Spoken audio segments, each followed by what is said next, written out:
ओम धन्वंतराय नमः। सोमवार के दिन all India Ayurveda PG entrance test है। तो ये जो लास्ट मोमेंट का स्ट्रैटेजी आपका क्या रहना चाहिए, तो उसके बारे में कुछ जानेंगे। तो इस समय आपको बिल्कुल भी ए टू जेड सारे कुछ रिवाइज करने की ज़रूरत नहीं है। इस समय आपको फोकस करना है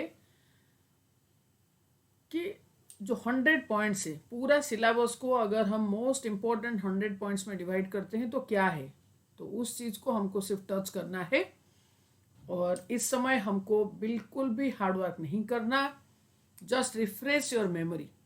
जो आपका धृति है उसके समय में परिप्रकाश को ही स्मृति कहेंगे और वही स्मृति आपको सफलता देगा। अगर इस समय हम हार्डवर्क करेंगे, माइंड को स्ट्रेसफुल करेंगे और स्लीपलेस नाइट हम बिताएंगे, तो इसके वजह से जो वातवृद्धि होगा वो स्मृति का नाश तो निश्चित करेगा। तो इसलिए हमको इस समय बहुत ज़्यादा स्ट्रेस ना लेते हुए, हमको कल्प भी करना है, चिकित्सा भी करना है, विश्व भी करना है, ऐसे ना करते हुए just refresh your memory, give finishing touch to your subjects, be positive and focus on आयुष्योर्स 100 पॉइंट्स। चरक के सूत्र स्थान से आपको ये 10 पॉइंट्स जो है वही सबसे इंपॉर्टेंट है। जैसे कि आपका सड़ पदार्थ, तो सड़ पदार्थ का डेफिनेशन, उसके टाइप्स 28 यवागु उसमें से भी जहाँ पर पंचकोल है, जहाँ पर सिंगल ड्रग है, जहाँ पर दशमूल है, तो वो इम्पोर्टेंट है।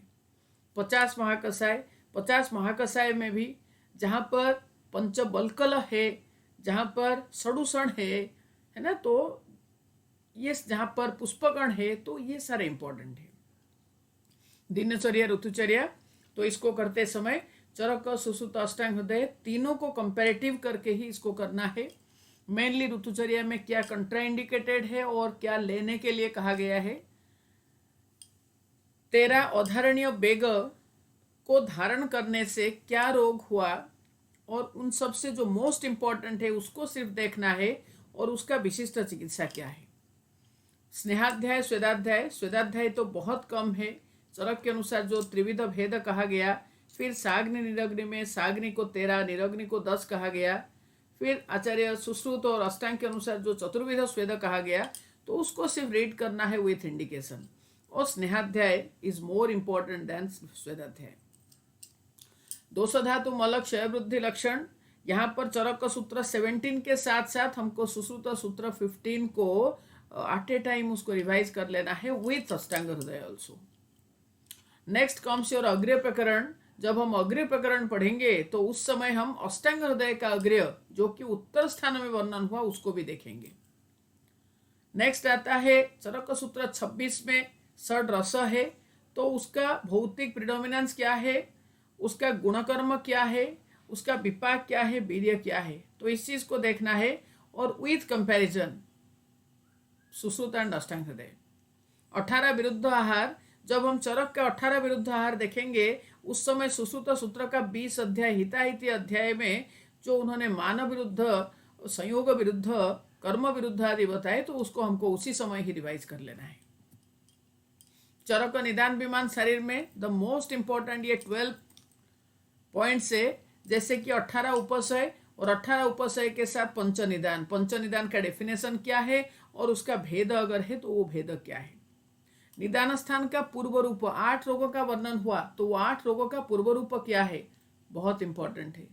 विमान स्थान में स्रोतसांग विज्ञान, स्रोत विज्ञान विमान अध्याय जो विमान 5 में वर्णन हुआ, जब हम स्रोत विज्ञान पढ़ेंगे तो उसी समय चरक सूत्र का 28, जहां पर रसदुष्टि, रक्तदुष्टि आदि आदि का चिकित्सा क्या होगा, और वहीं पर सुश्रुत शरीर स्थान का 9th चैप्टर को हमको रिफ्रेश कर देना है।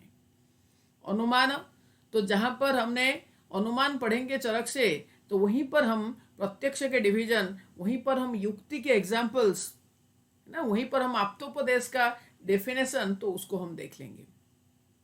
बाधमार्ग, सार परीक्षा, जहां पर हम चरक विमान 8 से सार देखेंगे, तो वहीं पर हम प्रकृति भी देखेंगे, सुश्रुत के अनुसार सार परीक्षा भी देखेंगे। नेक्स्ट इज कृमि, तो जब हम चरक का कृमि देखेंगे विमान स्थान से, उसी समय हम सुश्रुत का उत्तर स्थान से, उत्तर तंत्र से हम उसके भी कृमि देखेंगे, तो वहां पर जो थोड़ा बहुत डिफरेंसेस है उसको हम याद रखेंगे। मासानुमासी गर्भ विकास, तो ये चरक सुसुप्त दोनों का कंपेयर करके, चरक सुसुप्त अष्टांग हृदय, इन तीनों का कंपैरिजन करके देखना है। और इससे भी ज्यादा अगर देखना है तो हरित, हरित का जो गर्भ विकास है, गर्भिणी परिचर्या, चरक सुसुप्त दोनों को कंपेयर करते हुए देखना है। गर्भ विकार, उपविष्टक, नागोदर, लीन गर्भ, बाताभिपन्न गर्भ आदि, तो ये 4 तो निश्चित देखना है। भाव, तो भाव में बहुत कुछ आ जाता है, जैसे कि मेनली षड भाव, गर्भ उत्पत्तिकर भाव, गर्भ वृद्धिकर भाव, बलवर्धक भाव, शरीर वृद्धिकर भाव और आहार परिणामकर भाव। तो ये 6 प्रकार के हैं वहां पर भाव वर्णन, तो वो भाव को देखना है हमको। अंजलि प्रमाण, रस से लेके शुक्र तक, मस्तिष्क तक, ओज तक, इन सब का अंजलि प्रमाण को हमको रिफ्रेश करना है। नेक्स्ट कम्स योर चरक चिकित्सा एंड सिद्धि, जो स्टूडेंट्स समझते हैं, सोचते हैं कि ये डिफिकल्ट है, तो इससे आपको पूर्व रूप देखना है, जो कि मैक्सिमम पूर्व रूप आपने कवर कर रखे हैं निदान स्थान में। तो जो निदान स्थान में वर्णन नहीं है उसको छोड़ के जो विशेष है उसको यहाँ पर देखना है। विशिष्ट लक्षण, सपोज भेकवर्ण हतेन्द्रिय कामला का है ना, तो इसको देखना है। तो विशिष्ट लक्षण जो है उसी को हमको देखना है। सपोज तिलपिष्ट निभयस्तु वर्च सुजति कामली, तो ये सब विशिष्ट लक्षण है, इसको हमको देखना है। चिकित्सा सूत्र, चरक चिकित्सा 3 से लेकर चरक चिकित्सा 30 तक जो इंपॉर्टेंट चिकित्सा सूत्र है, ऑलरेडी एक वीडियो इसके ऊपर डाल रखे हैं। विशिष्ट योग, पर्टिकुलरली क्योंकि चरक संहिता का चिकित्सा स्थान जो है उसका रहस्य है, तो ये तो अमाप है, इसको एक जन्म जो है वो सफिशिएंट नहीं है। तो विशिष्ट योग में आपको एग्जाम के लिए वही देखना है जहां पर इति करके दे रखा है, और इति करके भी बहुत सारे हैं, तो उसमें से भी जो मोस्ट इंपॉर्टेंट है, जो लास्ट 10 ईयर्स में क्वेश्चन में आ रखा है, तो वैसा ही जो इंपॉर्टेंट योग है उसको एक बार देखना है। जो इंपॉर्टेंट निदान, ऐसे तो सारे रोग में निदान वर्णन कर रखे हैं, लेकिन सपोज निष्पाप मास पिण्या का तिल तैल निश्चयवणात्, पांडु और हिक्का दोनों का निदान है। सपोज तिल क्षीर गुड़, तो ये कृमि, कुष्ठ, विसर्प, ये तीनों का निदान है। तिल क्षीर गुड़, तो ये कृमिज शिर रोग, कृमिज हृदय रोग का भी निदान है, तो इसको हमको देखना है। और कुछ रोगों का संप्राप्ति चरक ने वर्णन कर रखे हैं और वो गिनती में ही है, तो इसको देख लेना है। आवरण, आवरण में भी जो बहुत इंपॉर्टेंट, सपोज ओजभ्रंश, पित्तावृत उदान से ओजभ्रंश होता है, तो जो इंपॉर्टेंट है एग्जाम के लिए, जो इंपॉर्टेंट आपको लगेगा, सपोज समानावृत अपान जो है वो ग्रहणी उत्पन्न किया, तो ये इंपॉर्टेंट है। सर्व इंद्रियाणम शून्यत्वम, तो ये प्राणावृत ब्यान है, इंपॉर्टेंट है ये। पंचकर्म के सम्यक योग, अयोग और अतियोग, पंचकर्म के अंतर्गत जैसे कि बमन विरेचन, शिरो विरेचन, आस्थापन, अनुवासन आता है। और अगर हम सुश्रुत संहिता और अष्टांग हृदय देखते हैं तो वहां पर उन्होंने अनुवासन की जगह पर उन्होंने रखे शिराभ्यध को और रक्तमोक्षण को, है ना। तो उसके सम्यक योग, अयोग और अतियोग को हमको देखना है, इंपॉर्टेंट है वो। बस्ती व्यापत, आपको पता है बस्ती जो है काय चिकित्सार्थ है, तो बस्ती से तो क्वेश्चन निश्चित मिलेगा। तो बस्ती के रिगार्डिंग एवरीथिंग, निरूह, अनुवासन, उत्तर बस्ती कब देना है, व्यापत क्या होगा, प्रमाण कितना होगा, मात्रा बस्ती, माधुतैलिक बस्ती, आस्थापन बस्ती, अनुवासन बस्ती, उत्तर बस्ती, तो मात्रा क्या होगा, तो ये बहुत इंपॉर्टेंट है। और उसके साथ साथ हमको संशोधन व्यापत देख लेना है, और वहीं पर देखना है कि बस्ती व्यापत, संशोधन व्यापत, तो आस्थापन व्यापत और संशोधन व्यापत में कॉमन जो है वो 4 है, क्लमो आत्मान, परिकर्तिका और परिश्रव। और अनुवासन व्यापत जो है वो स्नेह बस्ती षडापद, तो ये बहुत इंपॉर्टेंट है, इसको जरूर देखना है। प्राश्रित योगीय बस्ती जो है, तो वहां पर कौन सी बस्ती में कौन सी द्रव्य कितने प्रश्रुत रहा और कौन सा कल्क रहा और इंडिकेशन क्या है, बस इतना ही हमको देखना है। सारे ड्रग्स को रटने की जरूरत नहीं है। त्रिमर्मीय बस्ती, तो त्रिमर्मीय सिद्धि, तो त्रिमर्मीय सिद्धि जो है वहां पर हमको देखना है शिर हृदय बस्ती को किसके साथ कंपेयर किए, और शिर हृदय बस्ती बाधित होते हैं तो उसके चिकित्सा में मेनली कौन सी चिकित्सा का इंडिकेशन है। और उसी अध्याय में ही 13 प्रकार के बस्ती दोष और मूत्र दोष के वर्णन हुआ। तो जैसे कि बस्ती कुंडल है, जैसे कि उष्णवात है, जैसे कि रक्त ग्रंथि है, तो इन सब में क्या लक्षण है। और इसी अध्याय में ही नस्य के भेद, और इस अध्याय में उत्तरावस्थी के डिटेलिंग हुआ है तो उसको देखना है। सुश्रुत संहिता के सूत्र स्थान में यंत्र शस्त्र चार अग्नि जलों का वेरी इंपॉर्टेंट बंधनों को देखना है।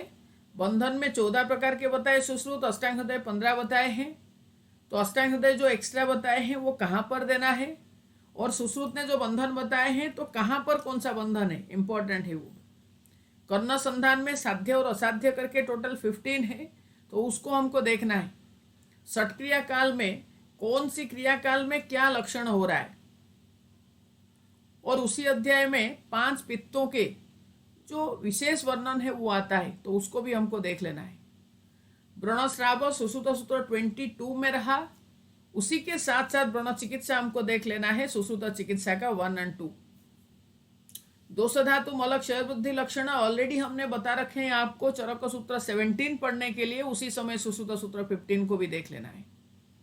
अपार्ट फ्रॉम दैट सुश्रुत सूत्र स्थान का अष्टमूत्र, अष्टदुग्ध और अष्टमधु और 37 गण। सुश्रुत शारीर और निदान स्थान से संख्या शरीर, यहाँ पर 7 त्वचा, 7 कला, 8 संधि हमने बोल रखे हैं, लिख रखे हैं, और उसके पीछे यही कारण है कि संख्या शरीर जो है वो भी बच्चों को डिफिकल्ट लगता है। तो अगर आपको डिफिकल्ट लगता है एटलीस्ट ये 3 चीज को आपको देखना है। क्या क्या? 7 त्वचा, 7 कला और 8 संधि। तो कहाँ पर कौन सा संधि रहा, कौन सी कला कितने नंबर में रहा, क्या उसका यूटिलिटी क्या है, और जो 7 त्वचा है उसका थिकनेस क्या है, नाम क्या है, कौन सा रोग का अधिष्ठान है।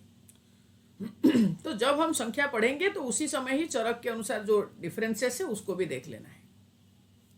मर्म विज्ञान, तो सुश्रुत के अनुसार जब मर्म विज्ञान देखेंगे तो ये सुश्रुत साइड 6 में है, तो उसके साथ साथ अष्टांग हृदय का भी मर्म जो है, जो डिफरेंस है क्या है ना, मांसशिरा स्नायु जो है उसमें संख्या को भिन्न कर रखे हैं। धमनी मर्म 9 का वर्णन हो रखा है, तो उसको हमको देखना है कि कौन से मर्म को उन्होंने कहाँ पर रखे। उन्होंने 9 धमनी मर्म को छोड़कर कुछ मर्मों को सिरा से लाके स्नायु में डाले, स्नायु से लेके सिरा में डाल दिए। तो इतना चीज हमको देखना है। अणिबिद्ध हुआ तो उरुस्तंभ हो गया। अंग निर्माण, कौन से आचार्य के अनुसार कौन सा अंग का निर्माण पहले होता है, कौन सी अंग का निर्माण किस पार्ट से हुआ। सपोज कफ रक्त प्रसाद से हृदय का निर्माण हुआ, सपोज रक्तमेद प्रसाद वृक्कौ, है ना। तो कौन से आचार्य के अनुसार कौन सा अंग निर्माण हुआ, कौन से अंग का निर्माण कहां से हुआ। नेक्स्ट कम्स योर संख्या शरीर, चरक और सुश्रुत दोनों को कंपेयर करके देखना है। शिराभ्यध विधि बहुत इंपॉर्टेंट है। शिराभ्यध पर्टिकुलरली क्षिप्र, गुल्फ, जानू, तो ये जो 3 है ये बहुत इंपॉर्टेंट कि इस इंद्रवस्थी है ना, तो इससे कितने अंगुल ऊपर कितने अंगुल नीचे, कौन से रोगों में, ये बहुत इंपॉर्टेंट है।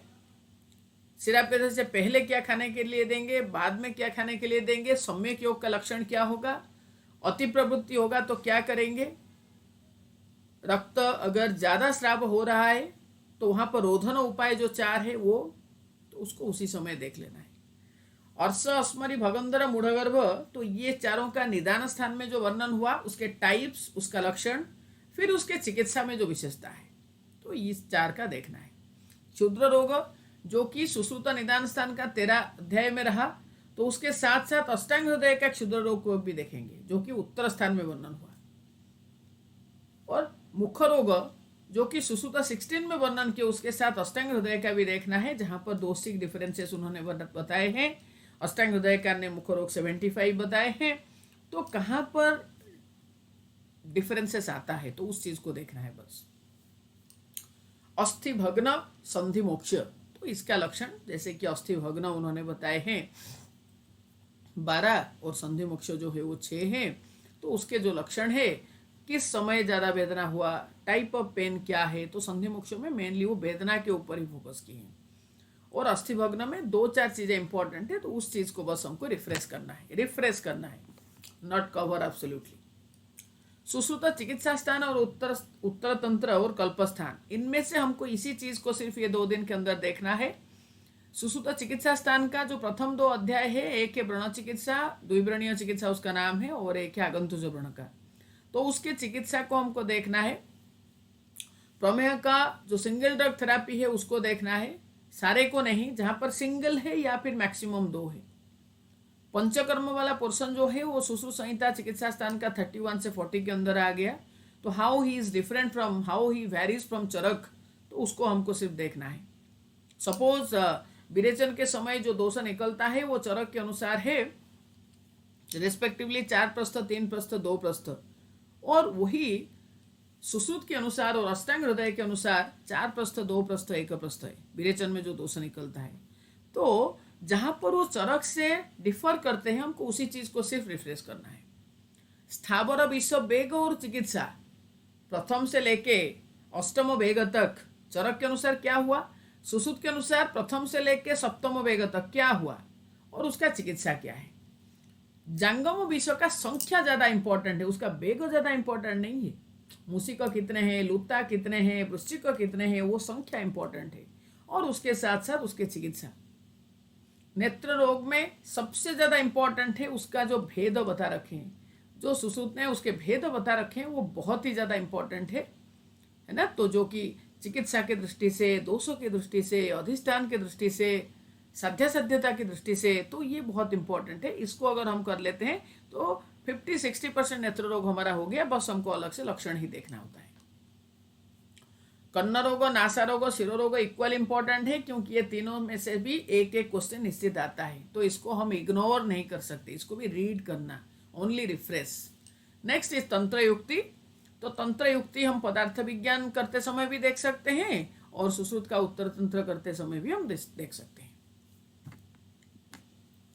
काश्यप एंड कोमारभृत्य, जिसमें आपको जातहरिणी को देखना है, योनि व्यापक देखेंगे तो उस समय चरक, सुश्रुत, अष्टांग हृदय तीनों का कंपैरिजन करके देखना है।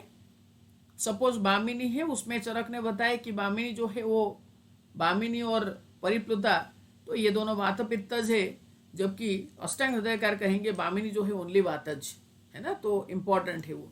तो योनि व्यापक को चरक, सुश्रुत, अष्टांग हृदय तीनों के अनुसार जो कंपैरिजन है उसको देखना है।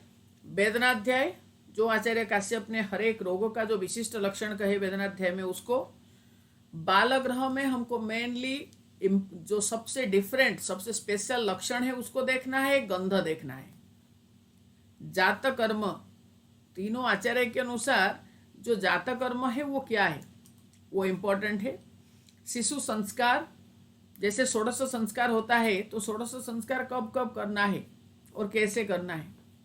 बाल रोग, पारिगर्भिक, बालशोष, अहिपुतना, अजगलिका, तालुकंटक, फक्क है ना, तो ये सब रोग जो है, उत्फुल्लिका है ना, तो ये सारे जो है वो बाल रोग के अंतर्गत आते हैं, इसको हमको देखना है। शुक्र, आर्तव, स्तन्य दृष्टि, ये तीनों को इकट्ठा देखना है। जब हम देखेंगे तो चरक, सुश्रुत, ये दोनों का शुक्र दृष्टि, आर्तव दृष्टि देखेंगे विद चिकित्सा एंड लक्षण, और स्तन्य दृष्टि हम देखेंगे चरक चिकित्सा स्थान के 30 अध्याय से। इम्यूनाइजेशन शेड्यूल पीडियाट्रिक्स का बहुत इंपॉर्टेंट पार्ट है ये। Reflex and milestone development of child, तो वो बहुत इंपॉर्टेंट है, उसको हमको रिफ्रेश करना है, refresh only, no don't try to learn. Apart from that Ashtanga Hridaya सूत्र स्थान इंपॉर्टेंट है, उसमें से फिर जो 1 से लेके 16 नंबर चैप्टर, उसको छोड़ के जो यंत्र और शस्त्र है हमको सिर्फ उतना देखना है। सारंगधर के परिभाषा प्रकरण, जो कि दीपन से शुरू करके तो ये पूरे सूक्ष्म और स्थूल तक, तो उसका परिभाषा क्या है, मीन्स उसका विशिष्ट कर्म, how it differs from other, तो वो है सारंगधर का परिभाषा और उसका बेस्ट एग्जाम्पल। सारंगधर का मान, एक तो चतुर्गुण सूत्र हो गया, तो और ये चतुर्गुण सूत्र को करते हुए भी, जैसे मासठ अंकाक्ष बिल्वानी कुड़बम प्रस्थम आढ़कम राशिगुणी खरिकेति यथोत्तरम चतुर्गुणम, तो इन सब का पर्याय क्या है, कन्वर्सन क्या होगा।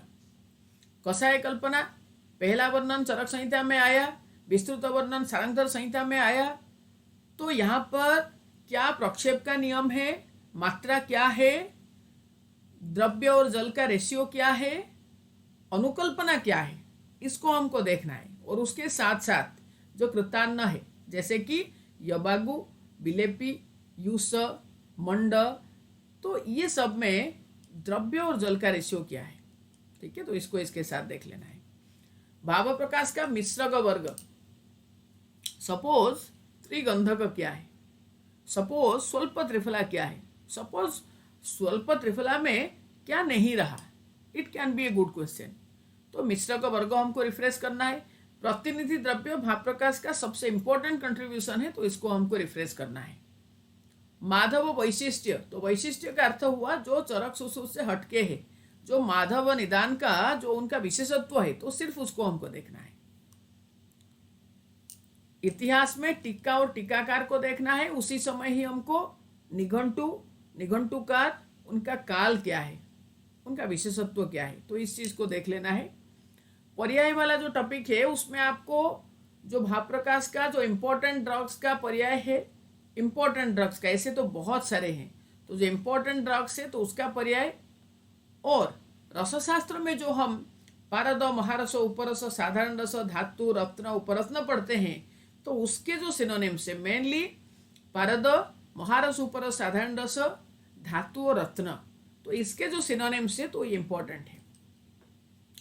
बाकी रसशास्त्रीय जो द्रव्य रहा उन सब का भेदन मीन्स यही पारद वगैरह का टेल रत्न, तो उनका भेद क्या है, उनका ग्राह्य स्वरूप क्या है और उनका शोधन द्रव्य क्या है, सबसे पॉपुलर सबसे इंपॉर्टेंट शोधन द्रव्य क्या है। बस इस समय सिर्फ आपको यही देखना है। पदार्थ विज्ञान में पदार्थ के बारे में तो हमने चरक सूत्र में देख लिए, उसको छोड़ के प्रत्यक्ष का भेद डिटेल में है ना, तंत्र युक्ति, बाद मार्ग, व्याप्ति, व्याप्य, प्रमा, प्रमेय, प्रमाण, अनुमान, तो इन सब के बारे में हमको उनके जो डेफिनेशन है उसको रिफ्रेश कर लेना है। अष्टांग योग, जो यम नियम आसन आदि, तो वो अष्टांग योग के बारे में डिटेल मीन्स सपोज यम 5 नियम 5 है, जो प्राणायाम करते हैं तो उस समय जो पूरक कुंभक रेचक है ना, तो उन सब के बारे में डिटेल हमको देख लेना है अष्टांग योग। और यहाँ पर मैं और एक चीज कहना चाहूंगी कि ये जो समय है, इस समय हार्डवर्क आपके परफॉर्मेंस को बिगाड़ सकता है, तो इस समय आपको सिर्फ सिलेबस को रिफ्रेश करने की जरूरत है। Every day atleast try to solve 2 question papers and from that you decide कि आप अभी भी कौन से टॉपिक में क्वेश्चन को गलत कर रहे हो। सिर्फ उसी टॉपिक को इस पॉइंट्स में से सर्च करके आप उसको रिफ्रेश करो, एक बार रीड कर लो, दैट्स इट। उस समय भी मत सोचो कि लास्ट मोमेंट में भी मेरा ये गलत हो रहा है तो इसका मतलब मेरा परफॉर्मेंस खराब हो जाएगा। नो, पढ़ाई जो है वो अभ्यास में जो पढ़ाई होता है ना वही काम में आता है। ये 2 दिन का पढ़ाई कुछ काम में नहीं आता, ये बहुत कम काम में आता है। तो आपको मेनली जो सक्सेस दिलाएगा वो है आपका अभ्यास में जो पढ़ाई हुआ है। ठीक है, तो इसलिए आपको इस समय बहुत ज़्यादा मुझे ये भी करना है वो भी करना है ऐसे ना हो के माइंड को बहुत स्टेबल बहुत काम रखना है। और जो धृति है तो उसका परिप्रकाश समय पे कैसे हो पाएगा उसके ऊपर हमको ध्यान देना है। इसलिए मन को रेस्ट देना बहुत जरूरी है। Good sleep is very essential now. तो इस समय आप इधर उधर भागो मत, आराम से बैठ के पेपर सॉल्व करते समय जो गलत हो रहा है ना उसको आराम से बैठ के एक बार रिफ्रेश कर लो। Don't try to learn at all at this moment of time. तो इस समय आपको सिर्फ रिफ्रेश करना है। आपको सब याद है, जल्दबाजी में गलत हो रहा है, कंफ्यूजन की वजह से गलत हो रहा है। और ये जल्दबाजी या कंफ्यूजन जो है क्यों हो रहा है, क्योंकि मन भ्रमित स्थिति में है। तो मन को हमको स्टेबल कर देना है। और मन का जो सबसे बड़ा फूड है ना तो वो है गुड स्लीप, साउंड स्लीप, है ना। तो समय पे सोना है, बहुत ही एक सफिशिएंट स्लीप है वो लेना है, लेकिन दिवा स्वप्न नहीं करना। और मन को स्थिर रखना है, कॉन्फिडेंस रखना है कि yes I can do, I must be successful. मुझे मेरा ड्रीम सब्जेक्ट ड्रीम इंस्टीट्यूट में निश्चित मिलेगा। Wish you all the best, God bless you.